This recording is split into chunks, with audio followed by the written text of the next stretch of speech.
Actually, let's go to the hotline, and let's bring in the head coach of your Orangefield Bobcats. We're going down to the 409, talk a little Bobcats football with the head coach of Orangefield. It is Coach Josh Smalley. Coach, how are you?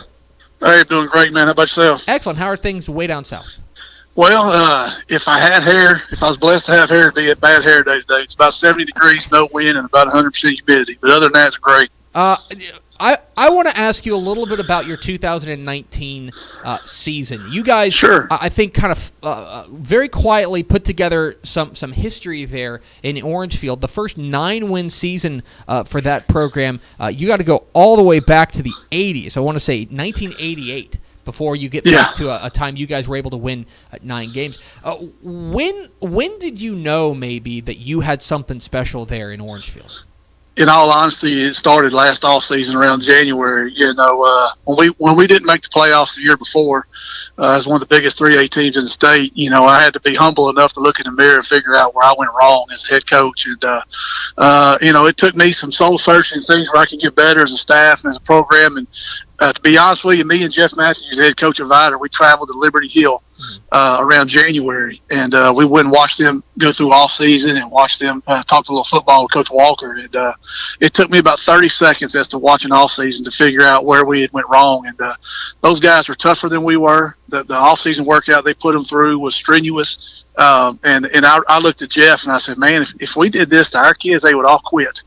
And then about 10 minutes later, I said, you know what? I think I'm underselling our kids a little bit. And so we came back, and as a staff, we sat down and figured out what we could do that Liberty Hill did that we can do. Obviously, it's not the same. They have more facilities and coaches and stuff. But and we sat down and we challenged the kids. We told them why we were changing things. We told them that we were trying to develop a little tougher mentality, a little tougher physicality to our game. Us and Liberty Hill run the same offense, same type kids. One went to the state championship game against La Vega, and one didn't make the playoffs. So what was the difference? And we figured out that it was the toughness that they had and the ability to fight through adversity. We wanted to develop that in our culture. And to our kids' credit, they went all in for it. And so when I saw them adjust to the work and not be scared of it and things like that, I knew we were on the verge of something special, and it paid off in the fall for us. Yeah, and the game that really stands out to me for y'all, and I hate to bring up a loss, but it's the East Chambers game, because that is you go back to 2018, and it was, let's be honest, it was a no contest, right? East Chambers kind of 41-0. It was a dominant effort there from the Buccaneers, a good East Chambers team, but a dominant win for East Chambers. The next year, 12 months later, it's 28-23, and it's you guys are playing them a lot tougher. To me, and I'm interested to see if you agree, that tells as much a story of the growth of your team, even though the result may have been the same in the win column, but it seems like that was proof positive that you guys were moving in the right direction. Yeah, there's no doubt about it. I agree with you with that. We went over there 2 years ago, and it was 41-0. It could have probably easily been 80-0. Coach Sutherland took it easy on us a little bit there towards late in the game, and I walked off the field as disappointed as a head coach as I've ever been, really as an assistant or head coach. I feel like we didn't fight, we didn't compete, and we didn't give any effort. And I can take a loss any day of the week if I feel like our kids competed and gave all their effort. I can take that, but I can't take quitting. And that's what I thought we did. And so when we played them this year, we played them for homecoming, and obviously they have some talented kids and they're well coached. And we took the first drive and went about 11 minutes off the clock, kicked a field goal, and they went about 2 plays the next drive and went about 75. And the speed those guys had was phenomenal. But to our kids' credit, we were physical and we were tough. And Coach told me after the game that we had improved so much, and physically we took it to them. And I even got a phone call the next day talking about how much we'd improved. And so it let me know we were heading in the right direction. Still didn't know how many games we'd end up winning, but I knew we were on the right path. We're talking with Josh Smalley, the head coach of the Orangefield Bobcats here on Texas Football Today. Get involved in the conversation at hashtag TF Today. Coach, I'm always interested in talking with coaches who run something like the slot T, which is an offense that you guys don't make superstars. In fact, that's not the whole point, is that basically there are no superstars on a team like that. And yet, I know that your kids are watching the NFL or they're watching college football, and they see all these guys with these gaudy stat lines. How do you get kids to buy in on an offense that is, not predicated on making superstars, where you say, look, you're probably not getting your name in the paper, you're not getting your name in the headlines? How do you get kids to buy in something like that? It's not just the kids. It's the community as well. And so, don't think the community don't sit up there and say, hey, throw the ball, or hey, do this, or why don't we go spread, or why don't we do this? But in all honesty, I think we're honest with our kids. We tell them why we do it. We're not going to line up in Austin and win the state track meet in 4x1. We run this offense, number one, because we believe in it. Number two, because we believe it gives us a chance to be successful against teams that sometimes are more athletic than us.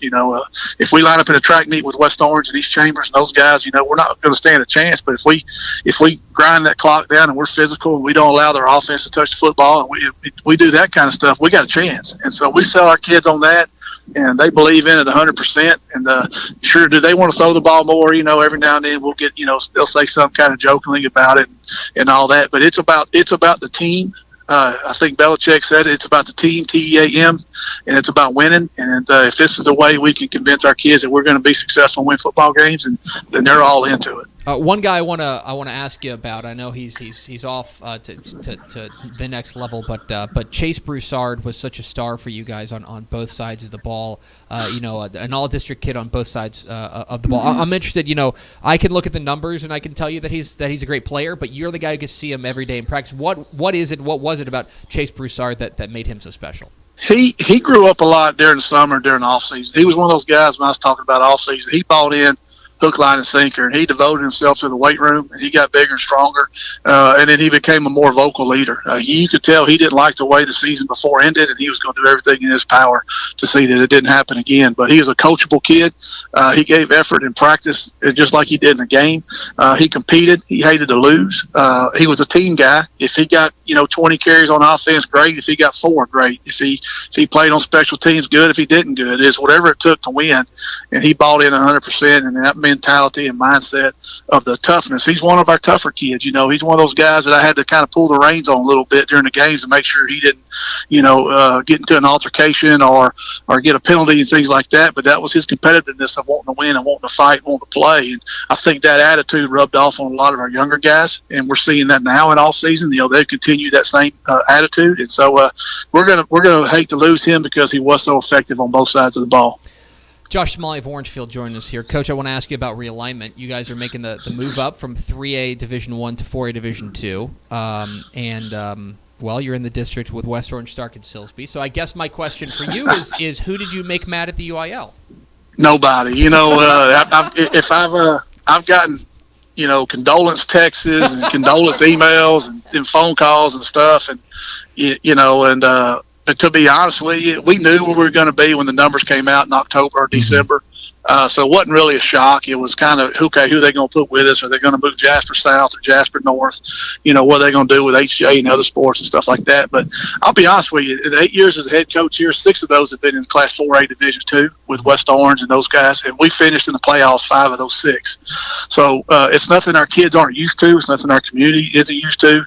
I guess people thought we were supposed to crawl up in a corner and cry or something. I don't know.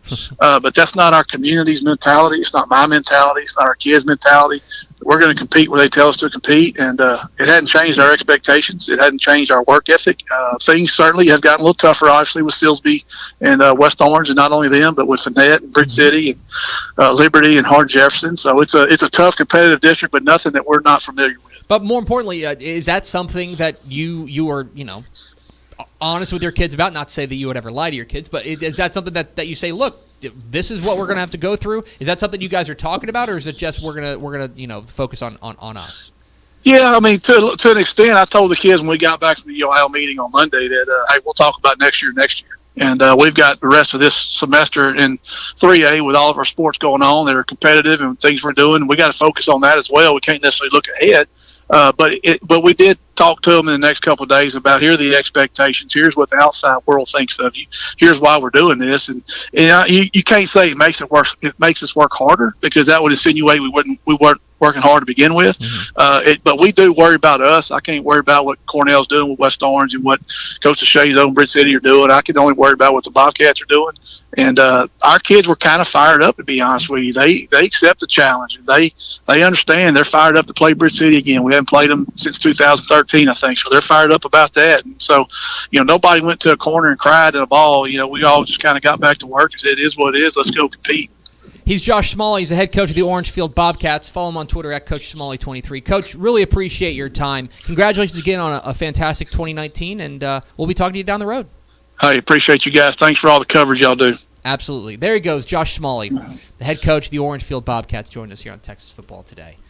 Great year for them. Obviously, whenever you win the most games you've ever won since 1988, you're doing something pretty special. So appreciate Coach Josh Smalley hopping on with us.